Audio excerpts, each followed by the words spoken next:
Hello, everybody, and welcome to another edition of Wednesday Night Madness live on YouTube and StreamYard.com. It's Joel. I'm Michael Fletcher alongside Anthony Florio and Michael Bullock. We're just going to dive right on in. We started off with a tag team match as it was Damage Control. Io Sky and Kairi Sane, they went up against members of Meta 4, Lash Legend, and Katara Jackson. I can't believe man. So, all right. When it was all said and done, Metaphor won the match in 11 minutes and 25 seconds due to interference. Piper Niven hit the ring. And of course, Chelsea Green was also in the house as well.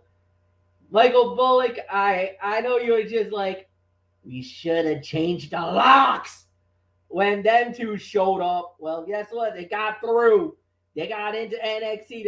They got onto your show. Disappointing match. This was solid. It was good. You could say maybe 2.5 to 3, but we gotta punish it because of the overbooked finish. Chelsea Green and Piper Niven showing up out of nowhere, and what is there to say? I mean, there's really nothing much more to add. Anthony Florio, we had a good match. Looked like it was going to be a solid match, and then the rug got pulled out from under us when Piper Niven and Chelsea Green hit the scene. This was about a 3.25 to 3.5 overall, but I'm going to bump it down to about the 2.5 to 3 line as well. This was a strong showing for Metaphor.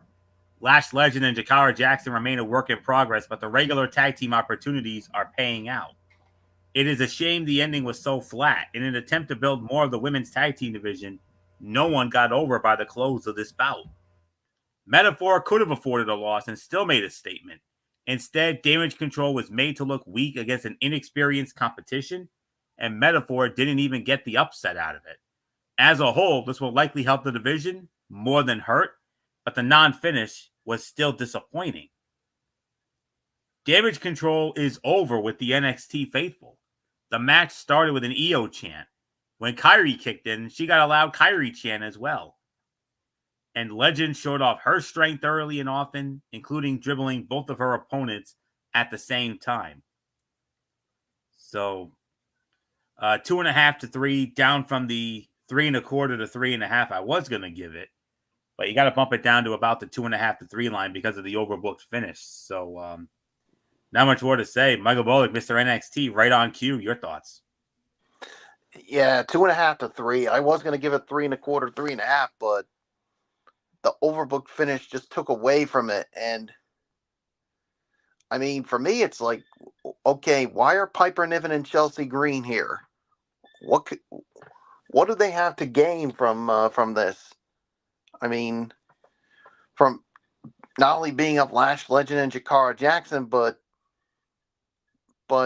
also Damage Control. I don't know why, but maybe they feel like they deserve a shot at the NXT, or should I say the women's tag team titles, but I don't know. The ending just doesn't make any sense to me. I mean, that's just my personal opinion. So 2.5 to 3, it's yours, Fletch. Oh yeah, no doubt about it. Then after that, we did have the next match of the evening. Was Tatum Paxley versus Jada Parker. Jada Parker winning the match in roughly about 4 minutes and 20 seconds. Anthony, quick thought? Yeah, 2 stars, solid action, followed by a fascinating post-match, almost made up for a 4-minute run time on a bout that was only getting going before the finish. It seems Jada Parker's supposed babyface run is already over based on recent weeks. She still has the crowd behind her, though, and it would be better to ultimately pair her and Lola Vice together. Tatum Paxley continues to deal with start and stop pushes in NXT. It is hard to tell how much fans are supposed to take her seriously. At least she and Wendy Chu are delivering some memorable moments. And let's not forget, Wendy Chu will be a part of TNA's biggest event of the year, Bound for Glory, this Saturday night when she teams up with Rosemary to challenge Spitfire, Danny Luna, and Jody Threat for those TNA Knockouts Tag Team titles. So who knows? The next time we see Wendy Chu, she could be carrying one half of the TNA Knockouts Tag Team titles. You never know. So we'll wait and see. And who knows? Maybe Tatum Paxley could show up at Bound for Glory and get a little measure of revenge. You never know. So I'm definitely going to keep an eye on that match, of course, on Saturday night. No doubt about it. So solid 2 for the effort. So not much more to say. Michael Bullock, your thoughts on all of this? 1.5 to 2 is my rating on this. I mean, it was a fine match. I mean, it definitely could have been better, but yeah, a lot definitely went on during this match. I mean, Lola Vice and Jada Parker look like there's some unfinished business here, but Wendy Chu basically putting Tatum Paxley in a box. I mean, I don't know what it was for, but the thing is with Wendy Chu is like she always provides more questions than answers with her new look. It's like just when you have her figured out, it's like there's a saying. She's probably like, just when you think you have the answers, I change the questions. So that is just one strange woman. So it's yours, Fletch. Yeah, so I'm gonna go 2.5. I think you guys were right on it. I think you guys did very good on this. So next up we have with Luca Crucifino going up against Obafemi. Obafemi winning the match in 3 minutes and 6 seconds. We don't really need to talk much about it, but there was something that was very interesting to say after that. Of course, we had a little bit with Tony D'Angelo trying to get a leg up on Obafemi. So we had that going on. But one other thing, Ariana Rizzo got jumped. And it looks like right now, I guess we can say maybe the accomplice might be somebody that kind of came out of right field. It looks like it could have been somebody that I know I didn't think it was going to be. Anthony, I know you probably are like, what in the world? Could this be a possible heel turn? I absolutely think so. I actually, watched this very closely, and I actually looked into this and did a little research here as to who I think could be the mystery accomplice here. I mean, let's analyze the facts here, gentlemen. Let's take a look. Who in the world would have a beef with Adriana Rizzo, and why would that person want to attack her? I mean, we haven't heard of anything involving Rizzo. I haven't heard of anything. Not that I know of, no. Yeah, but, not that I know of either. I love whodunits, and I appreciate you addressing this because this damn sure needed to be addressed. So, if you didn't, I was gonna myself. So, it's very obvious. They wouldn't go as far as having Obafemi do this himself. I mean, that would have been yikes. That'd be totally out of bounds as far as I'm concerned. If that's the case. Yeah. But I know who it is. It was Nikita Lyons. That's who it was. I think so too. Because but the thing is why? What would prompt Nikita to do that? That's the $1 million question, because Nikita's been out with injury for a long time. And I don't ever remember Adriana Rizzo or Nikita Lyons having any interactions in NXT. So, but the thing is, you saw later on when Nikita Lyons was getting ready for her match, and we'll talk about it later. We'll talk about it. She had an interaction from Obafemi. That's right. So, I think you put 2 and 2 together. I think there's some. I smell a I rat. don't. Something stinks. I'm very, very, very worried now because if Nikita Lyons and Oba Femi are working together, Eek. They're going to be unstoppable. that might be bad news for everybody in NXT. Not just in the men's division, but the women's division is also in big trouble because to have Oba Femi watching her back just in case, Yikes. no. That's a power couple, boys. That's a power couple. And then some. Brewing. And Nikita Lyons was talking with Tyson DuPont and Tyreek Igwe, and she told them, you need to act to find success. And then Obafemi comes up out of nowhere and thanks her, implying that she attacked Rizzo, and that's why I think Nikita Lyons is the guilty party in this instance. I mean, obvious frustration, of course, with all the injuries she's had to deal with, and she's gonna go after everybody in the women's division until she gets what she ultimately wants, and that is the NXT Women's Championship. And that she's done playing nice with everyone. She's done playing nice, and she's basically putting the women's division on notice. And like the late great Owen Hart would say, enough is enough. It's time for a change. It's time for a change. Yes, it's time for a change for Nikita Lyons. Yeah. Her first victim is Adriana Rizzo. And does she need a reason? She don't need no reason. So I think she does need a reason to validate this heel turn because it seems a little bit out of right field, boys. I think it's frustration because it's like every time she's had a chance to rise in the division, something happens. Yeah, but I mean that I get it. That's my guess. That's my guess. If you're gonna play that card, fine, I'll give you it. But I would in turn say, yes, I get that, but your own body failed you. Your injuries was not because of stuff in the ring. A lot of the stuff was outside of the ring. So, or did Obafemi tell her to? Or did Obafemi give her marching orders?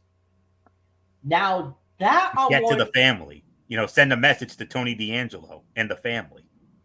I mean, maybe because he also because Oba took out Stax and Luca as well. Yeah, and Tony got jumped. And Oba was there to see him get and he knows he couldn't go after a woman, so he had to find someone. Yeah, who would be willing to do the job. And I mean, I hate to say this, but you could have gotten Fatal Influence. He could have gotten. Yeah, but I think Fatal Influence. They have their own. They got some bigger fish to fry. We'll get into that later on. In our main event. And one other thing, gentlemen, it was announced.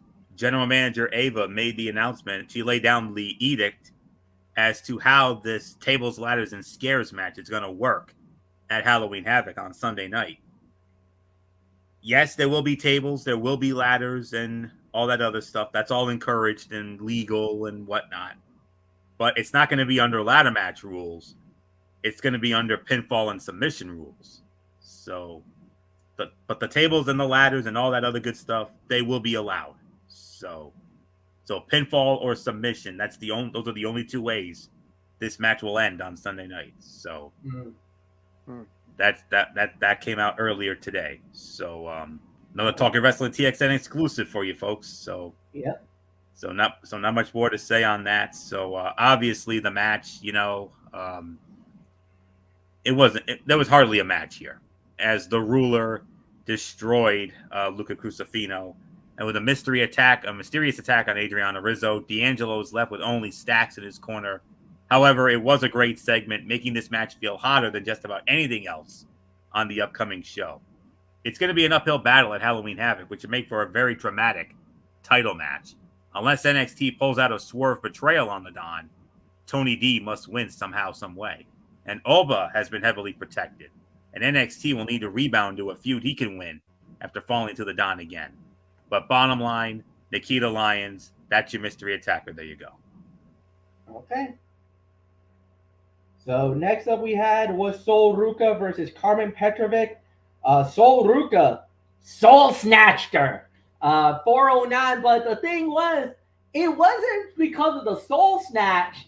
It was mainly because that, well, I'll be straight up about it.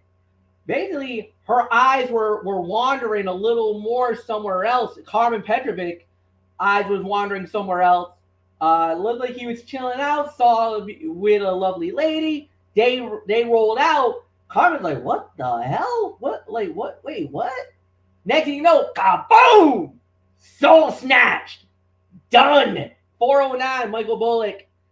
Damn, Carmen, you were doing so good, and then you had that momentary lapse cost her the fight. Yeah, well, who was it? Was it Ashante the Adonis? Yeah. Well, he was the one that made her take her eyes off the game because he decided to go searching for another woman. I mean, Carmen Petrovic had her eyes on him. It looked like she had something for him, and then he got to go and do this. Yeah. Message to you, Carmen. Don't ever trust someone who decides to go for someone even, well, more beautiful. Don't trust a player. Yeah, don't exactly. But don't trust the player. Yeah, she trusted this player, and unfortunately, he burned her.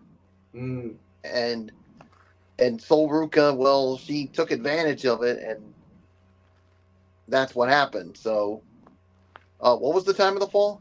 409. I'll give this 1.5. So it's yours, Fletch. This is one of the more interesting storylines in NXT.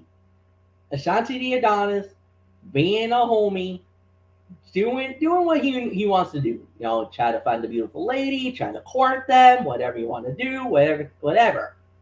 It looked like Carmen was feeling him. You know, she had the rose petal. She grabbed him, laid him out on the ring.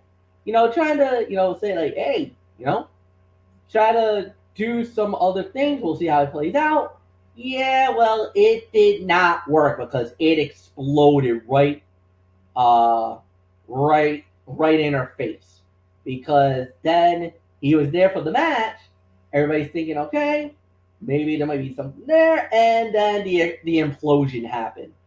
He started going. He had another lovely lady, another blonde, and she's looking around like, wait, what? What are you doing? And the next thing you know, you're in the perfect position for the soul snatch to get hit. The thing is, she's probably like, hey, sorry, my bad, but you put yourself in that kind of danger. I can't, that's on you. My bad. And, that's on you. Sorry. So I got my eye on the prize. I got my eye on winning the match. I'm not worried about any of this. I'm not in this lover's quarrel. Sol Ruka's thinking one thing and one thing only: winning the match, elevating her stock as we're heading into possibly a date with Destiny, because she is one of those top contenders, and we'll talk about it. Sol Ruka is a top contender to possibly become maybe the next either Women's North American Champion or possibly a threat to become the NXT Women's Champion. You don't know. So, yeah, nothing more to say. And Anthony, it's yours. After a short excursion in TNA wrestling, Sol Ruka is back and winning again. However, this match was not truly about her despite picking up the win. Carmen Petrovic and Ashante the Adonis continued a tumultuous romance where it is becoming clear quickly that Adonis is not worth her attention. At least that seems to be the angle for the moment. This angle is working for the moment, but has the potential to get annoying quickly if Adonis does not shape up or Petrovic sees right through him. Adonis tried to get a read on how Petrovic felt about him, but Sol Ruca told him to back off, and Carmen took offense. And that's what led into this match. So, another 2-star or so outing. So let's move on to our next matchup here. All right, hold on one second. And the next thing that we did have in the NXT show, after that, this was, okay, it was OTM, and they went up against Hank Walker and Tank Ledger, and it was Ledger and Walker winning the match in 309. We're going to blow by this one. We don't really need to talk about this one. And then that leads us to the main event of the evening. Julia and Stephanie Valcour going up against Fallon Henley and JC Jane of Fatal Influence. And it was Valcour and Julia winning the match in 12 minutes and 16 seconds. Then there was a couple of things that went down. So then we had Roxanne Perez and Cora Jade. They were at the Crow's Nest. Fatal Influence spun the wheel to make the deal, and it ended up as Spinner's Choice. But before that could happen, the lights went out, and the next thing we know, it is Delta, now being known as Zara. I think that's how I'm pronouncing it, right? Anthony, you can help me out if I'm pronouncing it wrong. I want to say it's Zaria or Zaria. Or I think it's Zaria. Yeah. I think it's Zaria. But Zaria arrives. She was not even supposed to be here. She was supposed to be possibly at Halloween Havoc. That was the rumor going around. But Zaria has shown up, standing at the rampway. Now here's the thing. I know a lot of people was like, did anything happen once it went off the air? Nothing else happened once it went off the air. Basically, all we just heard was a bunch of holy shit chants that broke out. And the thing is, there was no uproar. There was nothing. Only 2 guys made a big stink about it live on chat last night because nobody's talking about it. Everybody was like, you know what? That's a fine ending. We got Zaria here, and there was nothing else because there's nothing to talk about. There was nothing else. There was no fight after thing. No, she just showed up. Everybody went, holy shit, and that's the show. That was all that happened. So I'm sorry. I needed to take these 2 men at task because your little rant that was on the social media last night had much to do about nothing. And these 2 men I'm calling out tonight is Anthony Florio and Michael Bullock. Yes, I'm attacking my own brothers because they were about to come out here tonight to rip NXT and to rant about how the CW pulled the plug at the most opportune time because of a big moment. As a matter of fact, gentlemen, yes, it was a big moment, but they cut it off at the right time. They left the fans with that big reveal, and there was nothing more to add. You didn't need nothing more to add. What we had was exactly what we needed. Zaria showing up, and that's all you needed. You didn't need nothing else. So I'm sorry. I got to take both views at task for that. And I think your rant or whatever your rant was going to be is pointless, unnecessary, unacceptable, inexcusable, and downright stupid, in my opinion. Anthony Florio, it's yours. Go. All right.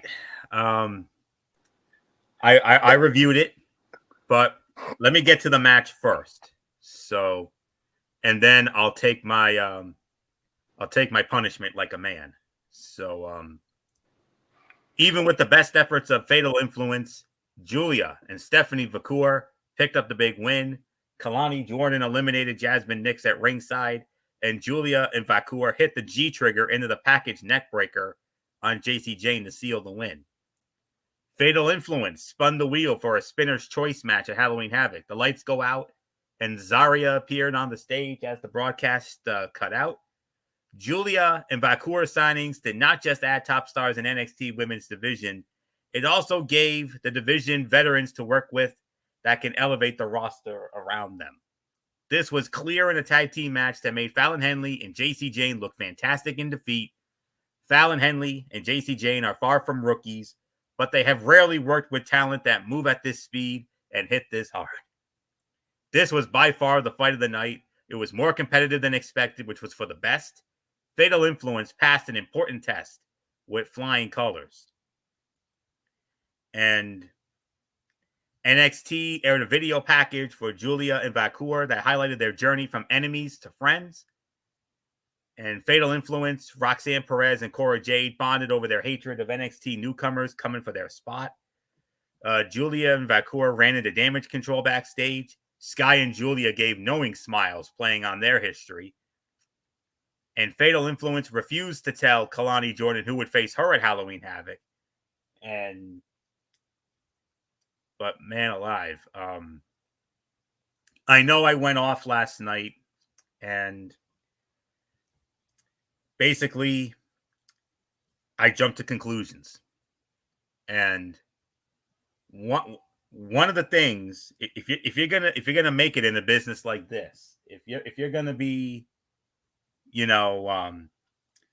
you want to be a revered analyst, broadcaster, journalist, what have you, the one thing you absolutely cannot ever do, and I committed this in last night, and MF, I want to take this time to sincerely apologize to you. And that one thing you cannot do, that you cannot ever do, jump to conclusions. And I jumped to conclusions last night. You would think that someone of my caliber, someone of my experience, would know better than this. I am better than this. So I'm going to make a vow right here and right now. I'm not going to go on any, rant or tirades until I have all the facts. And I obviously did not have all the facts. And MF, you have every right to call me out on this. And I don't blame you for being angry with me. And, I accept full responsibility for it, because that's what real men do. Real men take responsibility for their actions, and nobody takes responsibility more seriously than I do. And if I offended anybody out there, I sincerely apologize for that. And you have my word that I will never, ever do anything like this ever again. Never. I sincerely apologize, MF. I really do. And I don't blame you for calling me out. I really don't. So next time, I'm not going to state anything as a fact until I know it's a fact. And I am not going to jump to any conclusions whatsoever.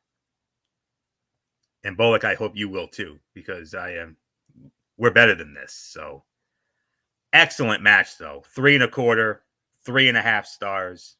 And yeah, the ending, I did have a problem with it. I went on that little messenger rant, yes, but after what MF just said, and after everything, and after he reviewed everything, he was absolutely right to go off. And I could only apologize 1,000 times. So that's basically all there is to say on that. And oh boy, so definitely needed that reality check, MF. I needed that reality check. Thank you for that. So I will learn from it, and I will be a better man for it. So all right. So with that being said, 3 1/4, 3.5 stars. Great visual at the end, and I'm sure we'll get more on Sunday night. I'm sure there'll be more to this story on Sunday night. So not much more for me to say. Fight of the night, obviously, 3 1/4, 3.5. So, Michael Bullock, now it's your turn. Now it's your turn to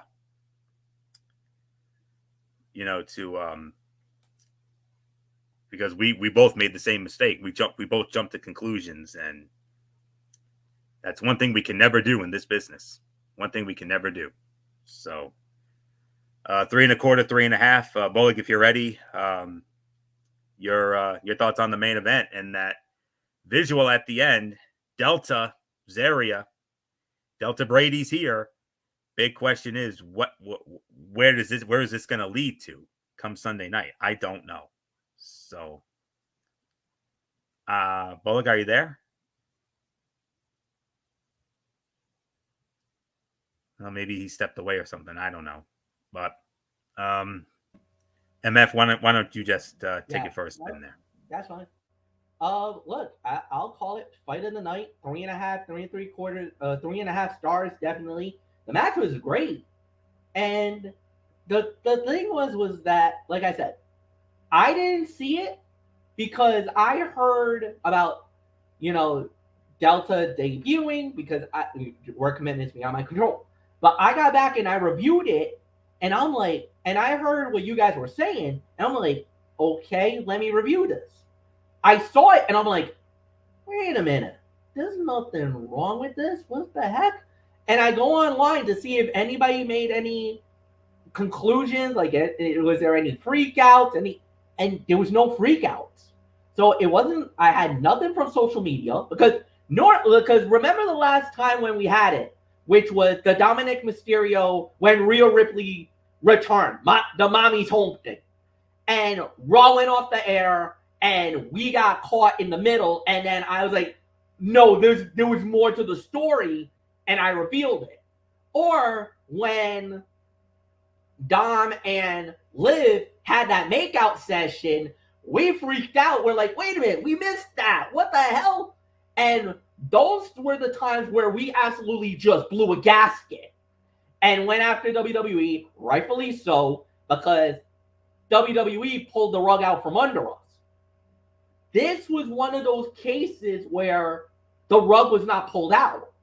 Now, if you want to say maybe they jumped the gun on, releasing, that they let her, that she came out, and why didn't they give it a little more? Okay, maybe I'll give you that.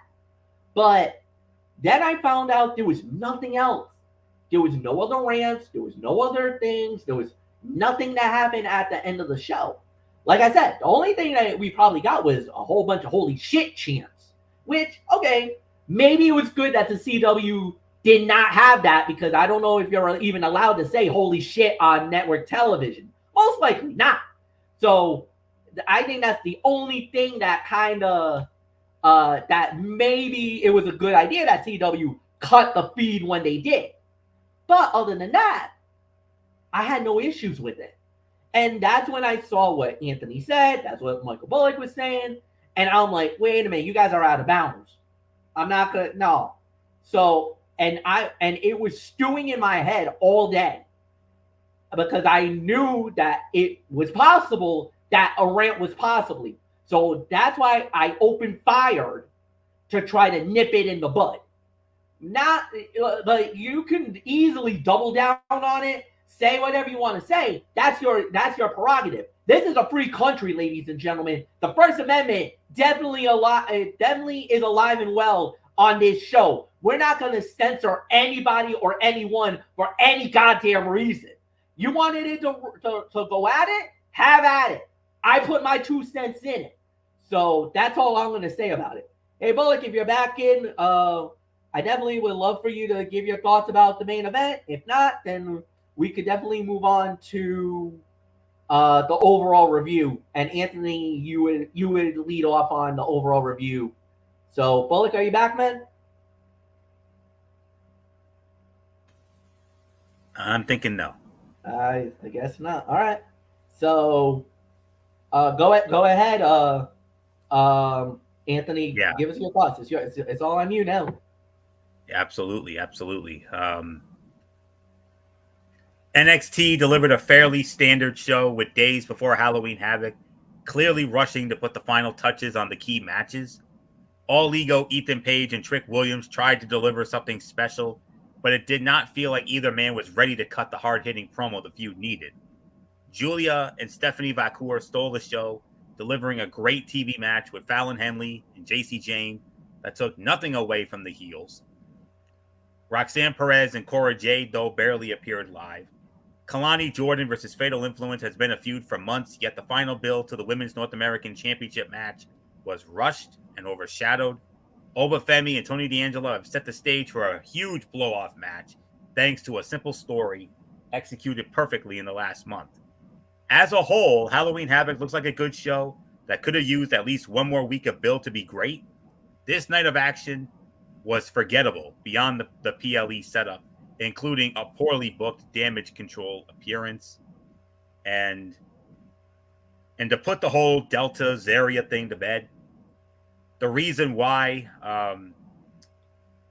Bullock and I were up in arms about it was because the arrival was cut short, and NXT, we kind of felt should have waited for Halloween Havoc because of the fact that CW does not have what they once had on USA, and that's the overrun.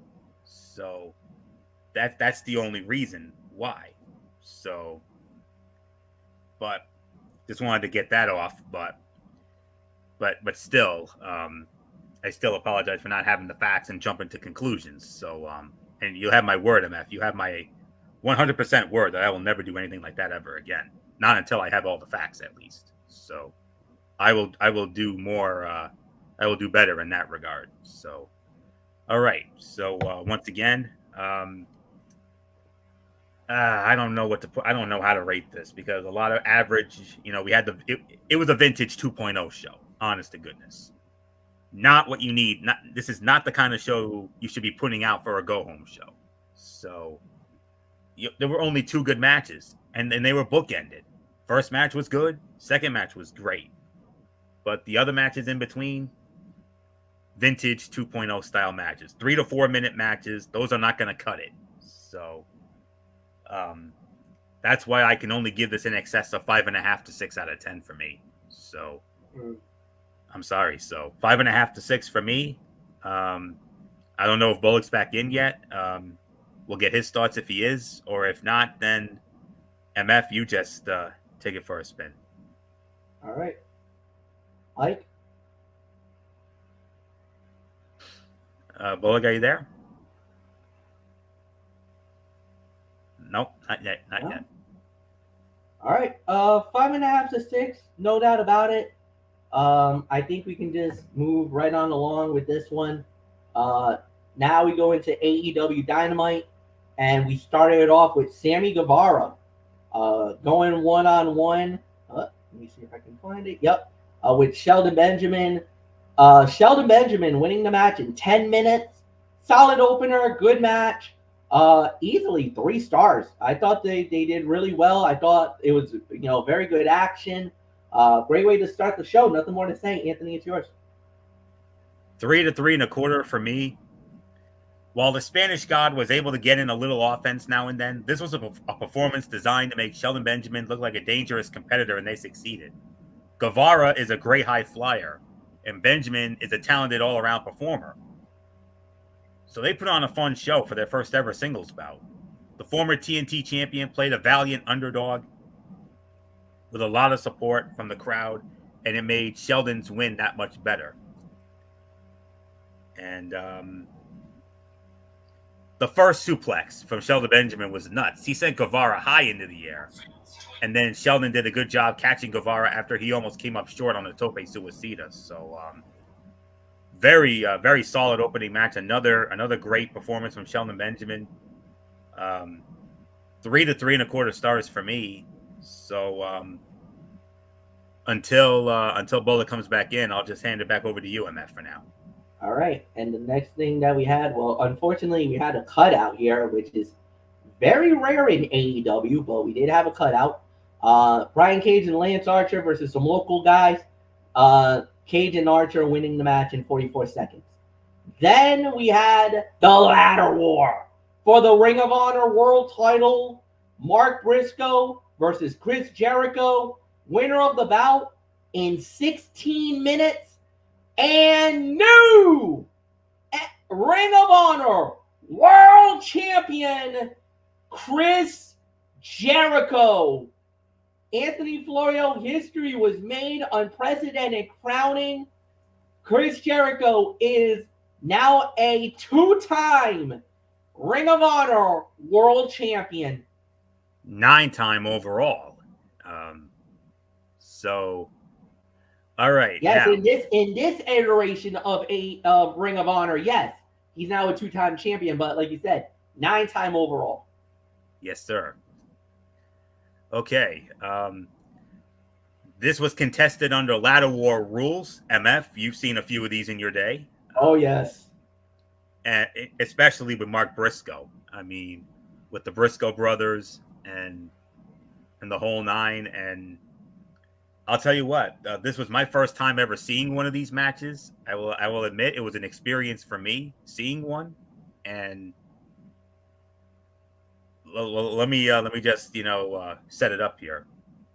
Chris Jericho got a second chance at the Ring of Honor World Heavyweight Championship when he challenged Mark Briscoe in a ladder war match, which is a ladder match with extra weapons around the ring. Several tables were set up and Mark threw one into the ring to get the action going.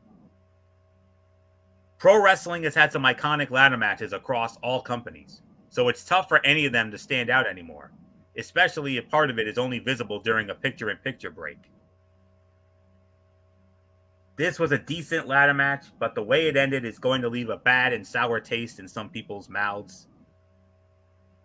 Jericho looked genuinely scared when Briscoe tossed the ladder over the top rope. The ladders they used looked significantly less stable than the usual ladders AEW uses. Jericho did a good job selling for Briscoe, and it looked like Jericho hit his head on a ladder when he went through a table.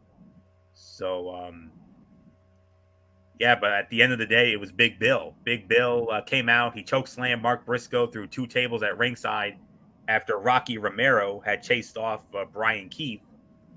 But you forgot about Big Bill, and I saw this coming from a mile away. I honestly did. Big Bill put Jericho on his shoulders, carried him up the ladder so he could grab the title for the win. But he didn't have. But the learning tree didn't have much time to celebrate because who showed up on the ramp and possibly, very likely, going to be his first challenger for that Ring of Honor World Heavyweight Championship? Tomohiro Ishii. Oh boy.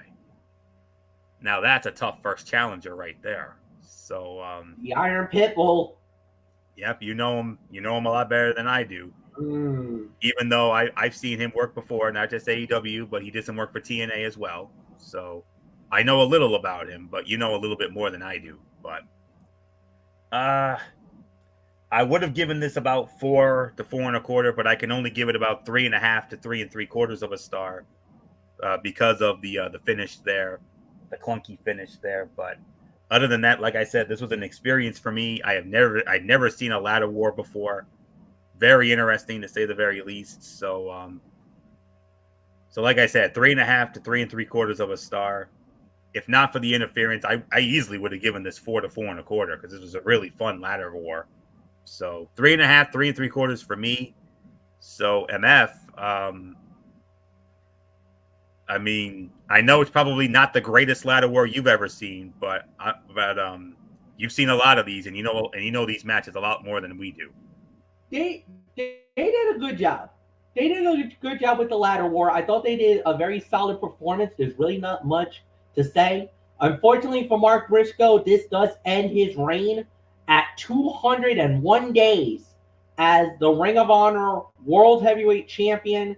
And for Chris Jericho, he now builds off his 80 days that he was the champion the first time around. So now he's in his second reign as the Ring of Honor World Champion, I should say. And now it closes in on Eddie Edwards' record that was 99 days basically as champion. So this is now like a combined record more than anything else. As far as who's been the greatest Ring of Honor World Heavyweight Champion, Jay Lethal. 2 times he was Ring of Honor World Champion, and as a total combined days, he held the belt for 707 days.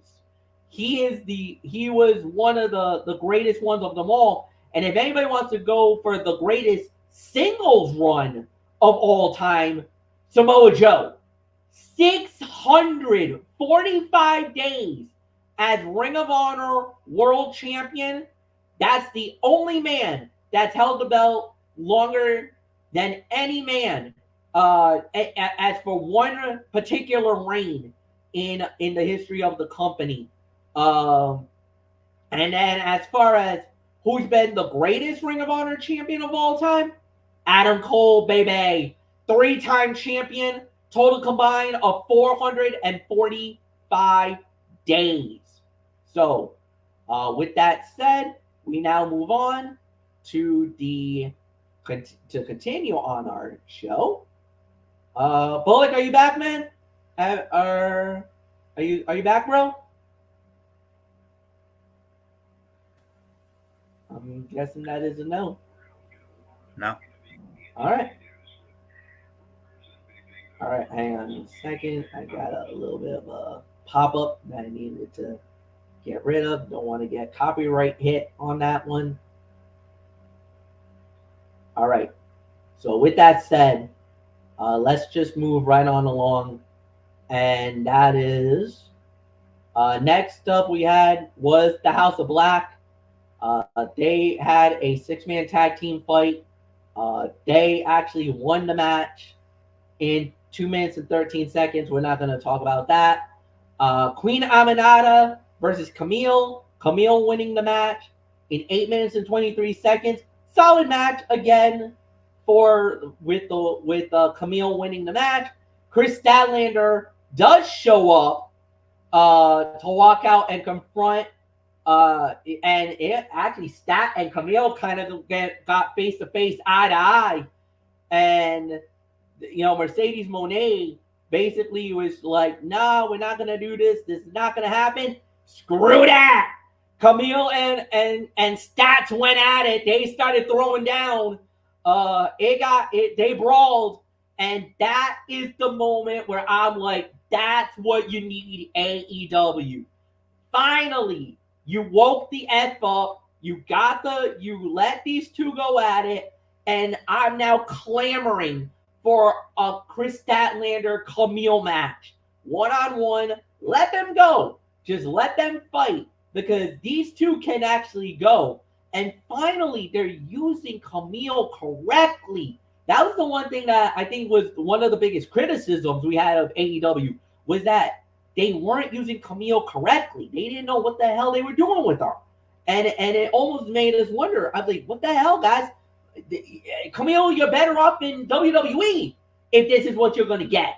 But now it looks like AEW finally figured it out. Give her Chris Statlander. Stats and Camille could give us a great match. 2 stars for the match. Love the post-fight. Anthony, it's yours. Yeah. This match had a couple of sloppy moments that stood out, but most of what we saw was decent. Chris Statlander came out and got into a fight with the Brick House, but Mercedes Moné got involved, and it was too much for her to overcome. And this was about 2.5, maybe 2 3/4 of a star for the effort. And I believe it is, next week that we're going to have Chris Statlander and Camille next week? Is that what I'm hearing? So Yes. Okay. So as part of what they're calling Fright Night or something like that. Obviously we tie in the Halloween. So there isn't much more for me to add on to this. So I'm going to give this about 2.5, 2 3/4 of a star, like I said. So Michael Bullock, if you're back in, we're waiting on you, and we got some catching up here for you. So all right, I'm wondering if he bailed out because of the rant I went on. Well, I don't know. I hope not. Yeah. But all right. Hopefully we'll get him back at some point. Yeah. Main event, Daniel Garcia and the Private Party versus the Elite. Daniel Garcia and Private Party wins 13-36. Anthony, it's yours. Yeah, a lot of craziness, especially at the end of this one. As a whole, I will give this about another 3.5 to 3.75 of a star.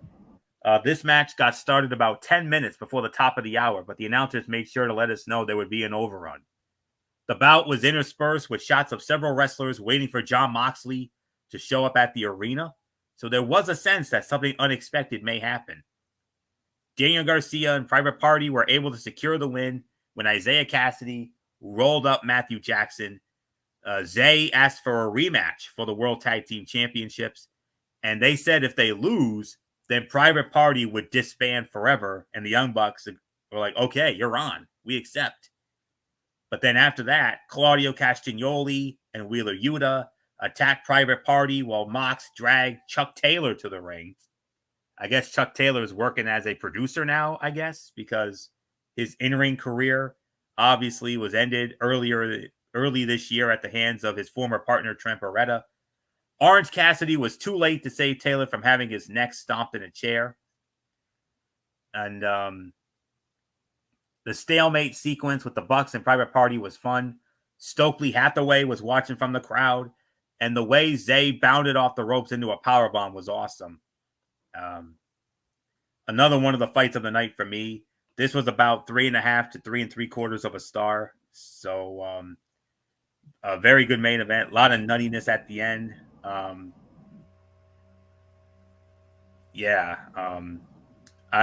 just got a message from I messaged Bullock to see what was going on, and Bullock said, "Yeah, I bailed out because of the rant. I don't deserve to be on after jumping to conclusions." So oh wow.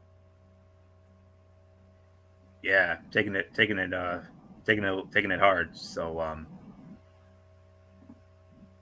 yep. Right. So even though he's still showing here, but Yeah. But yep, there we go. There you go. Okay. Yeah. Unfortunate, but Yeah. he's taking it very hard. So all right. So it is what it is. But as the old saying goes, the show must go on. So yeah. So with all that being said, 3.5, teetering on 3.75, and a lot of hooks, a lot of things happened here. I mean, Chuck Taylor got his neck crushed. He had the neck was wrapped in a chair, and Claudio stomped on it just like he did to Bryan Danielson at Wrestle Dream. And man, but anyways, yeah. So this was about 3.5 to 3.75 of a star for this, and but we definitely have a hook for next week, though. Oh yeah. Private Party, Young Bucks, World Tag Team Championships. Private Party loses, they're done for. Why do I have this feeling Private Party's going to win the titles? I would not be surprised if they win the titles. I wouldn't. Yeah. Especially if they put it in the main event spot. So yeah. If this is the main event next week, I'm calling for new champions. I think they're going to do it. All right. If I'm wrong, I'm wrong. So yeah, I kind of have a feeling like possibly that might be the same way as you're thinking too, but we'll see. We'll definitely see. 3.5 stars, definitely, no doubt about it. So let's just move on with the overall review. I believe it's me who gets it. Yeah. So look, solid show. Yes, there was a couple of things that was a little chaotic. 7 out of 10. Anthony, it's yours. Yeah. What did you give it? 7. 7. Yeah, 7 out of 10 for me as well. Tonight's Dynamite certainly had some highlights, but as a whole, this was one of the weaker shows. 2 squash matches is bad enough, but it was how they were used that was disappointing. House of Black does not need to be facing jobbers, and the same can be said for Lance Archer and Brian Cage. It felt like a lot of the stories addressed weren't advanced in any meaningful way, beyond Hook finally figuring out who attacked his dad. The best thing we saw all night was Shelton Benjamin and Sammy Guevara. along with the ladder war in the main event. So if you're pressed for time, the only things to go out of your way to watch: Benjamin and Guevara, the ladder war, and the main event and the aftermath of it. So 7 out of 10 for me. So with that being said, we have Thursday night. We got Thursday night football tomorrow night coming up, and let's set that up. All right, as it is going to be the Minnesota Vikings versus the Los Angeles Rams. It's going to be at SoFi Stadium in Inglewood, California. Game is on Amazon Prime. You already know that. And it's going to be Al Michaels, Kirk Street, and Kaylee Hartung. The Vikings at 5-1, currently tied for first in the NFC North. Of course, the Rams at 2-4.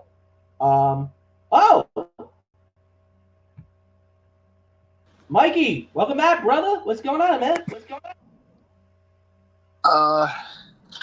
Yeah, I had to take some time after that. Oh no, it's fine, man. That's fine. Yeah, I'm sorry. I feel better now. I'm sorry about that. I mean, it was just unprofessional of me to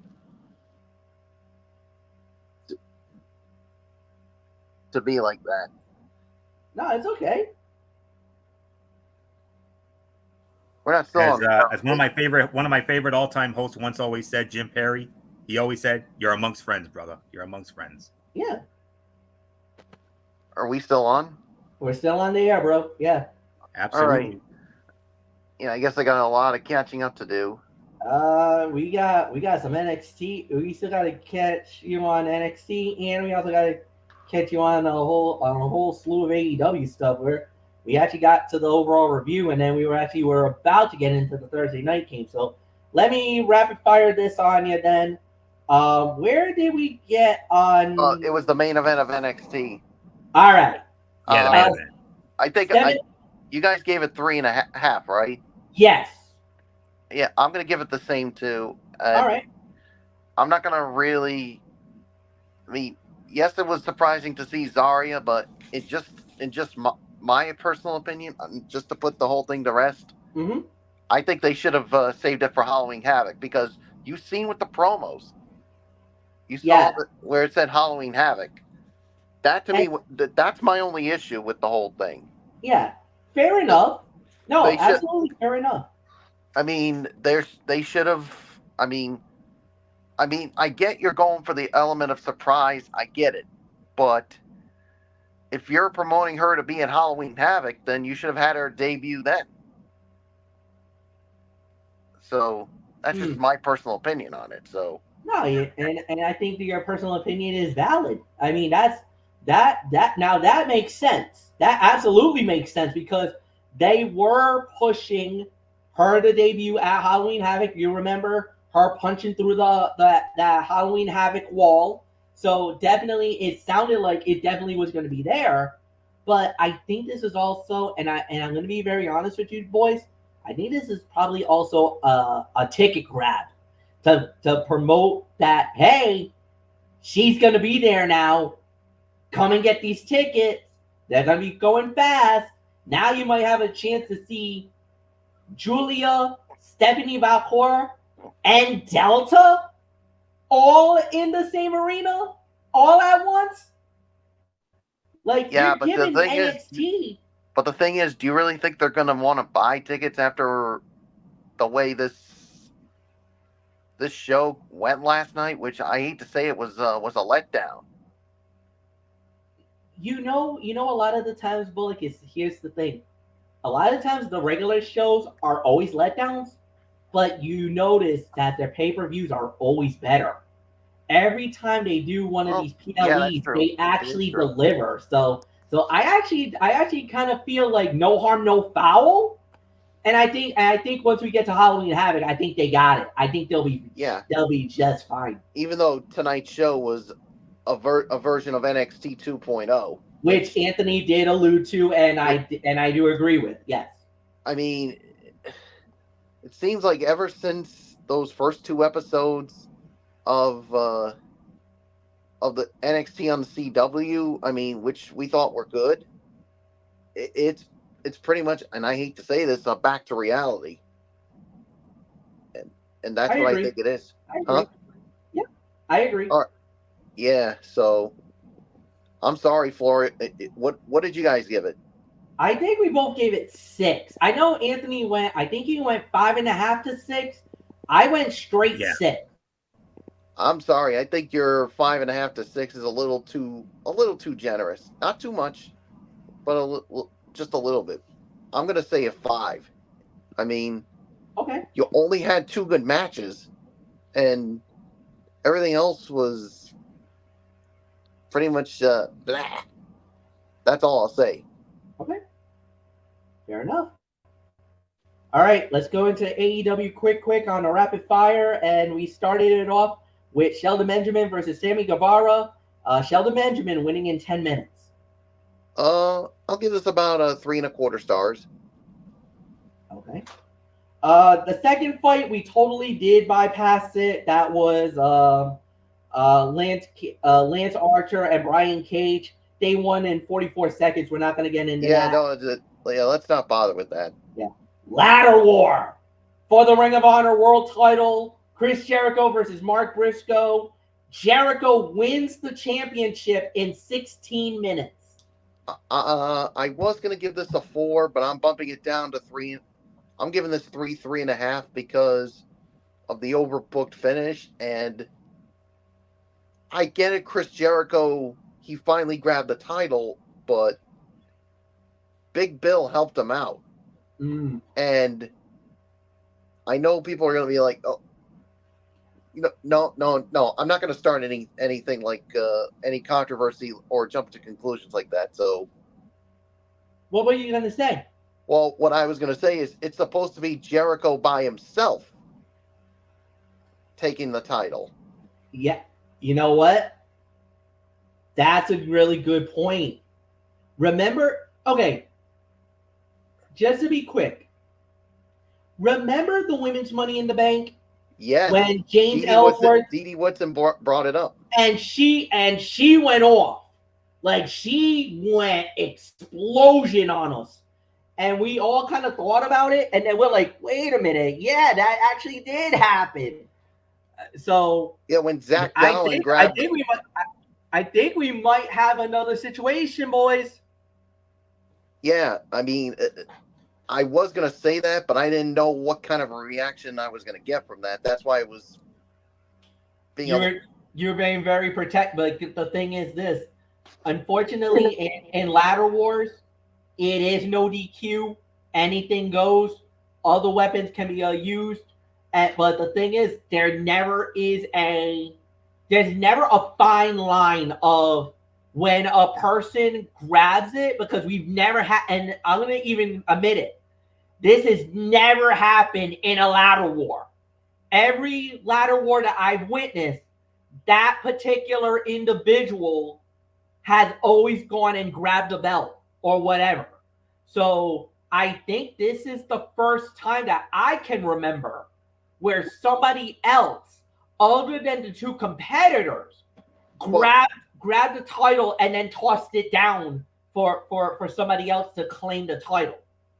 But remember what Dee Woodson said in her argument with the Money in the Bank. It should be. I mean, yes, I get Jericho. Like I said, he grabbed it, but he was out of it, and Big Bill helped him up. Yeah. I mean, if Jericho did it like on his own, then I'm totally fine with it. But it kind of, I'm not going to say it's similar. I'm saying it's eerily similar. I mean, almost similar to the Money in the Bank, the women's one. Yeah. So that was the point I was going to make, but I was just being extra careful, because remember what Florio said. But you had a valid point. Like, that's a valid point. You made a valid point. That nobody's coming after you for that. Like, that was straight up. Like, you brought it up. You called it. Probably like, hey, Big Bill helped him up to grab the belt. Yep. And he should have the right to a rematch. And I'm pretty sure Briscoe or even Tony Khan might even call that because you know how traditional Ring of Honor is, and that's the key word, the honor part of it, more than anything else. They Yeah, they Big Bill always specify about honor. and Big Bill and Brian Keith didn't follow that. Nope, there was definitely no code of honor in that one, no doubt. But then again, when you talk to those two, they say we don't buy into that whole code of honor BS. Yeah, true. Unfortunately. Unfortunately, Um, then we had a House of Black squash fight in 213. We blew that. We said no. Camille versus Queen Aminata. Camille winning in 823. But the one thing that we were talking about more, Chris Statlander and Camille had a little bit of a throwdown. yeah, I'll give this about maybe 2.5 on this one. I mean, it gives Camille some momentum going into her big match with Chris Statlander next week, and I'll tell you this right now: if Chris Statlander beats Camille, she's going to be telling Mercedes, "I want to be the one to get the next shot at the TBS title." So we'll see what happens. Main event. It was the Private Party and Daniel Garcia versus the Elite, and it was Private Party and Daniel Garcia winning the match in 13:36. I'll give this about 3.5, 3 3/4. This was definitely the fight of the night here, and you talked about it. I did hear some of it where Private Party challenged the Bucks for the AEW World Tag Team titles, but Private Party said, if we don't win it, we will disband, and that's when the Bucks agreed to it. But then complete and utter chaos happened because that group finally showed up, but Marina Shafir, like I don't know how you say it, Fletch. Like she served as how do I say it? Like Decoy. a decoy for the Yeah. others that were back waiting for that group, and everybody else, John Moxley, Claudio Castagnoli, and Wheeler Yuta showed up and beat up Private Party and Daniel Garcia. And then Chuck Taylor comes out. And then Claudio did the exact same thing that he did with Bryan Danielson. Yeah. But again, I mean, I get what AEW is trying to do, but did they really have to do this again? Really? We went through it once with Bryan Danielson. This to me was just another uncomfortable way and sad way to end this edition of AEW Dynamite. I agree. I mean, I would have thought Tony Khan would have learned his lesson from what happened with Wrestle Dream. Instead, they want to do this again, this time with Chuck Taylor. No, I'm sorry, guys. The ending, once again, leaves a bitter taste in my mouth.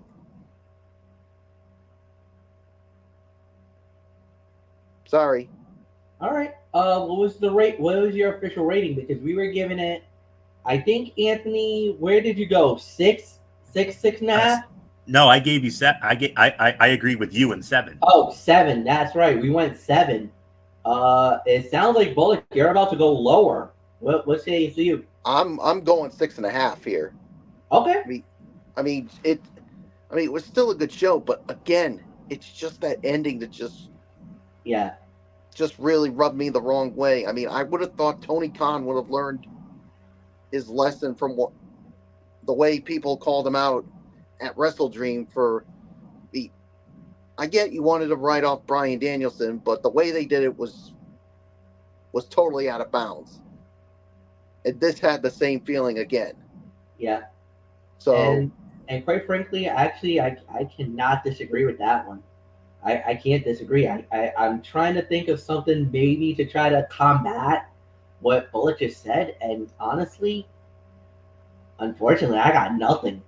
He actually hit. He actually hit on this one, so I can't even say anything that would say that it warrants that kind of criticism. I don't. I actually don't. Yeah, So and, yeah, and this is part of the problems that AEW has right now. yeah, The way they book things, and this is why we continue to criticize Tony Khan for the way he books things. yep. And And that, quite frankly, this is one of those that I'm trying to find some kind of lever or something to try to play devil's advocate, and I can't find nothing, man. Like this is one of the rare times where bullets got me. I can't fire any missiles or anything. Not like earlier tonight where I had a reason to open fire, but this yeah, one you had a reason, but I don't have a reason on this one.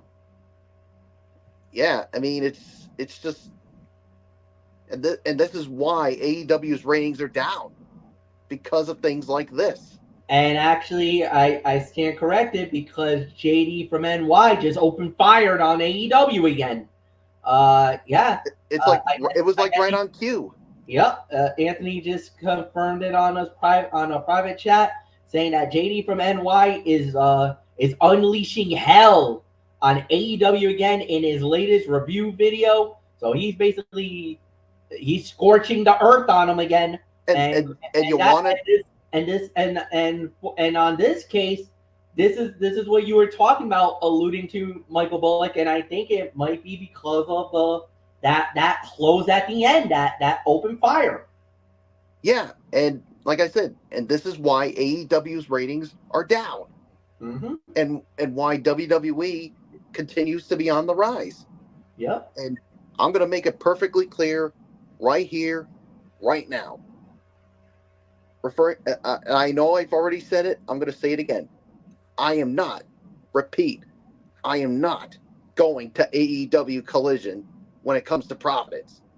Yeah. None of us are. No chance in hell. Because, number one, it's a taped show that's going to air on Saturday. Yes. And number two, why would I go to a show with the way AEW's bookings have been going lately? Yeah. I'm making this perfectly clear right here and right now. And I don't want to hear any freaking AEW marks coming after me and saying, "Oh, you're just a bitter." I don't know how they would call me, but basically they would call you a WWE kiss ass. Well, here's my bounce back. I say I'm not a WWE kiss ass. Yeah. I am a professional wrestling fan. Yeah. Because that's what they've been accusing. Because I hate to say it, because that's what they've been accusing our former colleague of being. That basically he sold, because the one thing that they were saying was that he sold out on AEW for WWE because of how he was ranting about WWE, and now all of a sudden he's ranting about AEW, and a lot of people have been calling him a fair weather fan. A lot of people have been calling him a sellout, all this stuff, and recently, and I'm gonna openly admit it, Talking Wrestling TXN has been defending the host of the Wrestling Forum because what he's claiming and what he's been yelling about. And he's made this perfectly clear before. He's not a mark of any wrestling brand. He is a professional wrestling fan. And what he's been saying was there's been nothing wrong. There's been no hyperbole. There's been nothing that would. I know for myself, I know for Anthony, I know for Michael Bullock, there hasn't been anything that he said that we can disagree on. As a matter of fact, like I said, for the last month or so, I think you can openly admit Talking Wrestling TXN and Wrestling Forum that we've been lock and step on the views that we have about AEW and the views that we have about WWE. And it's like you said, WWE's on the rise, AEW's been slipping off a cliff. And we've been calling that for the last few weeks now. And I don't want to hear any AEW marks defending Tony Khan and the thing is, JD from NY's been critical, and then Tony Khan has been defending everything that he's done. Yeah. Which I don't get. I just totally don't get it. Well, but because of the fact that, like you said, the reason why people are defending AEW is because remember what the premise was. It was supposed to be alternative wrestling that was going to be different than WWE. That was what they were saying. That it was going to be an alternative for the fans to watch another wrestling show that was going to be good for them. That they were not going to be like WWE. That they weren't going to be like that. They would be better than WWE. And you can tell right out of the gate, they were looking to end WWE. And they were on the verge of doing it. Remember, AEW's the numbers the ratings were really good. The attendance was amazing. They were having record-breaking crowds. WWE's crowds were falling apart. The ratings were bad. The shows were awful. Well, look who was running the shows at the time. Yeah, absolutely. Absolutely. And the thing was, Tony Khan never, and if you really think about it, it was the Elite that was running AEW at the very beginning. Tony Khan had nothing to do with this. Tony Khan never influenced himself. He let the Bucks run it. He let Kenny Omega run it. He let Cody Rhodes run it. They were the main guys that were the creative for AEW. And then somewhere along the way, they wanted to do a corporate structure where Tony Khan was going to be a little more in power of it. And then that's when the switch to Triple H happened because of the misdeeds of that said person. And that's when the pendulum swung. And it's ever since Triple H has taken over, WWE is far better than AEW. Absolutely. Agree.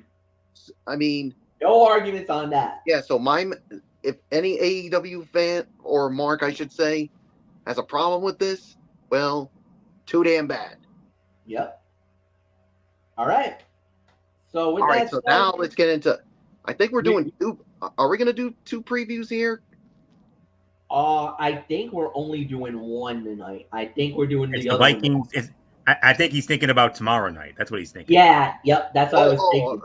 I know. We're doing the World Series preview tomorrow night. Yes. Yes, because we only I think we only had because I think we only had like 15 games. So I'll set the table when we get to it. All right.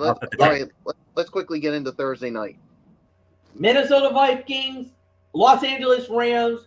I was gonna say it was gonna be at SoFi Stadium, Inglewood, California. Kaylee Hartung on the sidelines. Al Michael Kirkstreet doing the play-by-play. I believe Minnesota's a slight favorite, 3-point favorite going in. With the over/under at, hold on, let me see if I can pull this. Because, like I said, I was just trying to get this before anything else. And it's at 48.5. So that's what we got. It's actually now 3 points. It was 3.5, but it's 3. Man, this is a tough game to call, but I think I'm going to go with Minnesota, even though they did have a heartbreaking loss against the Detroit Lions, 31-29 last week.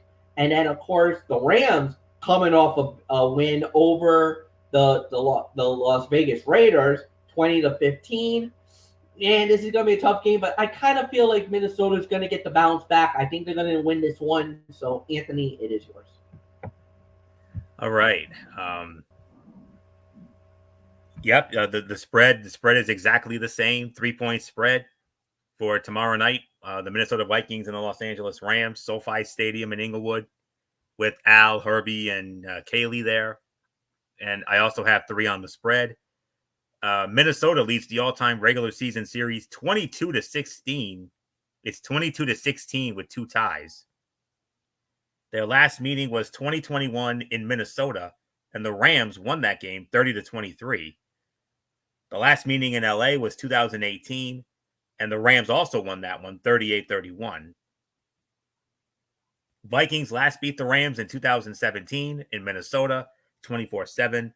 Their last win at the Rams was in 2014, smashed them 34-6 in St. Louis. Their last win at the LA Rams was all the way back in 1992 when they knocked them off 31-17. So let's dive on into this. The Vikings allowed a season-high 144 rushing yards last week against Detroit, and the Rams will try to run the ball with Kyren Williams. Minnesota should be able to force a few turnovers, and Sam Darnold has a 119.3 passer rating in 2 road starts. Look for him to throw multiple touchdowns in a bounce-back win for Minnesota. The Vikings defense did its best to recover from having its toughest game of the season with a big play. But they need to be wary of the blitz again, and given how well Matthew Stafford does against it. He also might have Cooper Kupp ready to return to help. Sam Darnold and Justin Jefferson, however, can have more success together for former Sean McVay assistant Kevin O'Connell, and Brian Flores' unit will still force a key takeaway or 2 late. I'm going with the Minnesota Vikings to win this game as well. My final score, 24-20. Minnesota defeats Los Angeles and bounces back after that gut-wrenching, demoralizing loss to the Detroit Lions last week. So 24-20 Minnesota wins. Nothing more to say except take us home, Bullock.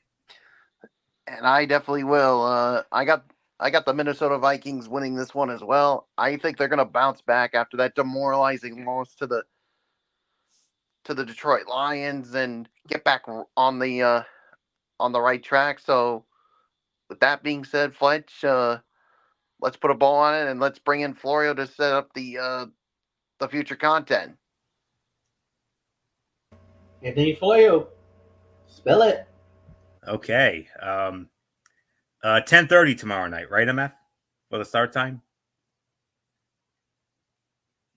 All right. I just wanted to be sure on the start time there. Anyways, tomorrow night, 10:30, it is going to be TXN Sports World College Football Thursday, Week 9 edition. 15 games. We have a total of 15 games on the docket, but we do have some good matchups, though. But the thing is, we're only going to be talking about 14 of the games because one of the games actually is tomorrow night, and it's a big one in the ACC. The number 19 Pittsburgh Panthers at home against the Syracuse Orange tomorrow night at 7:30 on ESPN. Pittsburgh opening up as a 5.5-point favorite with an over-under of 62.5. That's an indication this is going to be a high-scoring game. My kind of game, by the way. Notable games that we'll be talking about tomorrow night. How about Notre Dame against Navy? Ooh, that's going to be something really good. Illinois going up against Oregon. Missouri against Alabama. Texas against Vanderbilt. You got Penn State against Wisconsin. And Nebraska and Ohio State. And the and pretty much the game of the week here, LSU against Texas A&M. We're going to get into all that tomorrow night. And as an added bonus, I know in recent years we haven't done it, but it's because the matchups for this haven't really been all that appealing. But because of how highly anticipated this World Series is going to be, this has the potential to perhaps be the greatest World Series of all time. When my American League champion New York Yankees square off against the National League champion Los Angeles Dodgers, it starts Friday night, the World Series. We are going, as a special added bonus, when we're done with the college football, we are going to preview the 2024 World Series with the Yankees and the Dodgers as an added bonus because this World Series is just so highly anticipated.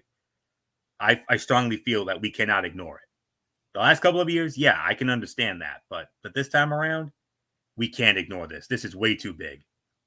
So the 15 games of college football week 9 and our World Series preview for the Yankees and the Dodgers, who we think will win and in how many games, along with our arguments and the whole 9 yards. So 10:30 tomorrow night, week 9, TXN Sports World, college football Thursday. Cannot wait to get into it. So MF, why don't you hit him up with the rest of the future content if you would? Then on Friday night is NFL Friday. We'll recap we'll actually review the Thursday night game, set you up for the rest of the week. And then Saturday, Cerebral Smack Talk, SmackDown Live. And then I'll have my Mikey's Mindset on AEW Collision. So with that said, we're out of here. Brandon Flair from Michael Bullock. I'm Michael Fletcher. I hope you guys have a wonderful evening. Like the video, leave a comment at the bottom, share all your friends on all the social media platforms around the world. And we'll see you all tomorrow night, 10:30, for College Football Thursday. So long, everybody.